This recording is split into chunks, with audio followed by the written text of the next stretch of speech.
Hi guys, it's Angie with Fun Endeavors Tie-Dye Lab. Today I'm going to use the last of the curious colors called Dark Star, and I'm going to do this one in an incline twist as well.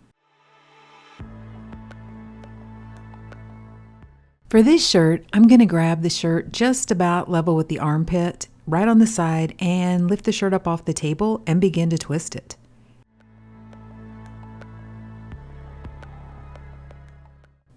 Once I have the shirt twisted, I'm going to place it down inside of a piece of vinyl guttering. I buy longer pieces of vinyl guttering and then I cut them down so that they're a little bit more manageable in size. This piece is about 2.5 feet long. To keep the shirt from sliding out of the guttering when I incline it, I'm going to place a piece of kite string down at the very end, and then I'm going to attach the other end of the kite string to the end of the vinyl guttering. I'm going to apply the dye over the top of the ice for this design. I think whenever I do that, I get more of a watercolor feel, and I also think I get a lot more color splits that show up. So I really want to see what the colors are in this specific dye color. So I'm going to apply the dye over the top of the ice. So that's what I'm doing to begin, is placing a pretty thick layer of ice on top of my shirt. And as I apply the ice, I'm going to kind of press it into the shirt so that I can add a thicker layer of ice. I'm also doing this while I have the piece of vinyl guttering flat on my table because I just think it's easier. Now I'm going to place one end of the vinyl guttering down inside of a plastic tote and do a little bit of touch up on the ice where it may have shifted when it was inclined. So you may be wondering what curious colors are. I mentioned that when I mentioned that I was going to use Dark Star, which was one of Dharma's curious colors. Dharma has replaced what they used to call their muck dye colors and have renamed them curious colors. This year, in October of 2025, they released 4 curious colors. And these are colors that they can't be replicated. They're just special colors that they have, and once they're gone, they're gone. So I've already made videos for the other 3 curious colors, and this is the last one. Okay, so I'm going to apply the dye over the top of the ice, and then I'm going to add a little bit of additional dry soda ash over the top of the dye. I went ahead after I had all the dye and the soda ash on the shirt. I placed the shirt aside and I allowed the ice to melt. Once the ice melted, I came back and I try to catch these shirts just as soon as the ice melts and make sure I don't have any really dark dye spots where the dye didn't fully dissolve. I did have a few on this shirt, so I keep some soda ash solution down inside of a plastic spray bottle. I'll use that soda ash solution to spray on those spots to try to dissolve that dye. Then I just left the shirt alone and I allowed it to process for about 48 hours before I began rinsing it. To rinse the shirt, I took it to my utility sink and I began rinsing it in cold water to rinse out the soda ash. I took the piece of kite string off of the end of the shirt, went ahead and let the shirt untwist, and then I warmed the water up to hot and I continued rinsing in hot water to try to rinse out the excess dye that didn't bond with the fabric. I don't really like to rinse shirts for a long time. Instead, I'd rather go ahead and soak a shirt. So that's what I did. I ran some really hot water in my utility sink, placed a little bit of Blue Dawn dish soap into the water, and then placed the shirt inside and allowed it to soak.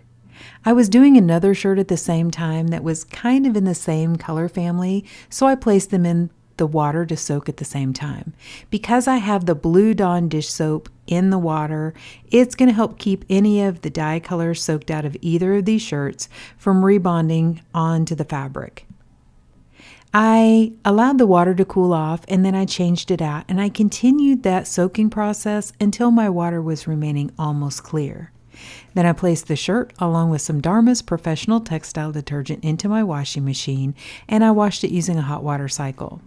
Okay, so I've washed, dried, and ironed the shirt, and let's see what the color Dark Star looks like.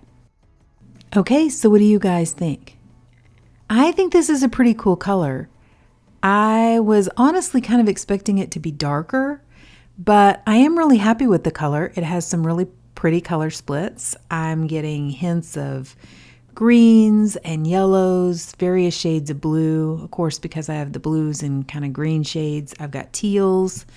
Some darker blues and little hints of pink too. I do have a few speckles where the dye didn't fully dissolve, and so I have a few more primary colored speckles, and I think I have some really cool dye flow. You know, I started the twist right up at the armpit, and that area is a little bit darker, and then you can really see how the dye is splitting out as it flows down the shirt, which I think is a cool effect. I really like the incline twist to show the different color splits in a dye color. I think it is the ability for the dye to flow the entire length of the fabric, which really helps for those splits to come out and to show more readily on a shirt.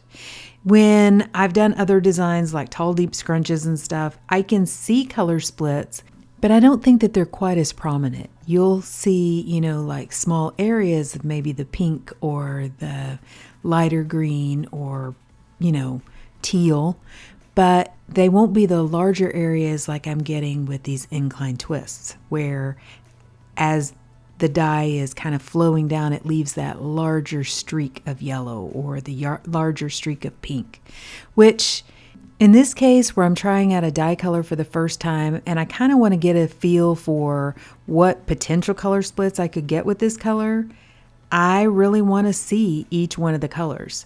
I want to know that there are hints of pink in this color or yellow or so on. So when I do an incline twist like this, I really think most of the colors show up in this design, which makes it easier to know how I can use this dye color going forward in other designs. Essentially what I'm doing is doing myself a great big huge color swatch, except I don't keep them with my color swatches, I just refer back to the photos. I thought I'd go ahead and throw in a photo that shows all 4 of the curious colors for October 2025 on a page together. So the Bog Goblin is mainly shades of green with hints of blue. And for that one, I centered the shirt and then I did the twist at the armpit. So it kind of twists on both sides and the dye flows in toward the center. Then for the Cherry Smoke, that is shades of more of a plum, darker burgundy color with hints of gray and various darker tones. For that one, I did the incline twist up on the shoulder seam. For the Crimson Carnage, I did the incline twist on the side for that one. And that one is brighter shades of red, kind of more orangey red and lots of tan color splits in that one. Then, of course, the final shirt is the one that we just did with the Dark Star, which is mainly blue with a few hints of teal, green, and those kind of shades. So have you guys tried any of these new curious colors for October 2025? If you have, you know, what designs did you do with them? Did you get some really cool color splits? How do you feel about them? I mean, please drop me some comments down below and let me know. And if you've enjoyed the video, I sure would appreciate it if you would like it and if you'd subscribe to my YouTube channel. If you'll hit the bell, you'll receive a notification whenever I upload a new video. Thank you all for watching, and I hope you have a great day.